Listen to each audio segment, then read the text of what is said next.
bem-vindos a mais um vídeo da oficina de dança clássica do Serviço de Convivência e Fortalecimento de Vínculos do CRAS de Anhanguera. Meu nome é Pérola e é muito bom ter você por aqui.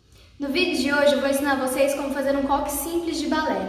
Existem vários outros tipos de modelinhos de coque, se vocês se interessarem, depois eu posso gravar um outro modelinho para vocês. Mas hoje eu vou ensinar um modelo simples para que nos nossos próximos encontros vocês possam estar com o cabelo adequado, ou seja, um coque bem bonito. Então vamos lá! Vamos precisar de uma escova, pente, gel de cabelo spray ou água, xuxinha e grampos. Vamos começar passando um pouco de gel no cabelo e escovando para alinhar os fios.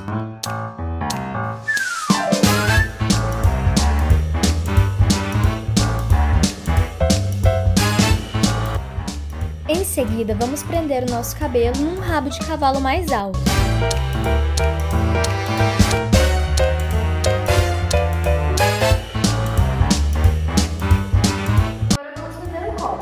Ao contrário do que muita gente pensa, o coque da bailarina não é aquele coque rocinha que fica uma bolinha estufada.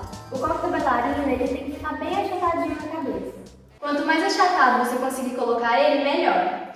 Para o coque ficar bem achatado na cabeça, a gente teria que dividir essa parte aqui do cabelo em várias mechinhas. Como aqui hoje eu vou ensinar o coque simples, a gente vai dividir ela em só duas partes.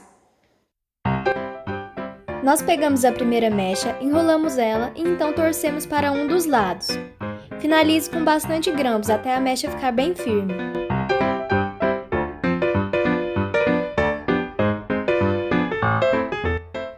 Agora fique atento para a segunda mecha, pois ela nós vamos enrolar para o lado contrário da primeira e finalizar do mesmo jeito, com bastante grampos até sentir que ela ficou bem firme.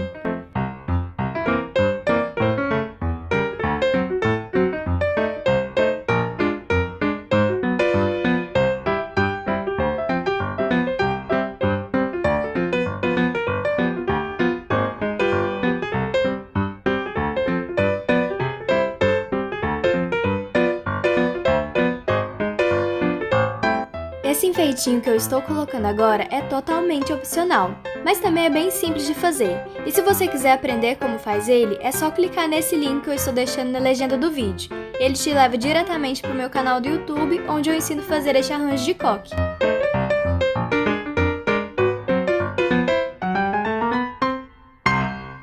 E é assim que fica o nosso coque de bailarina. E agora eu quero ver se você aprendeu.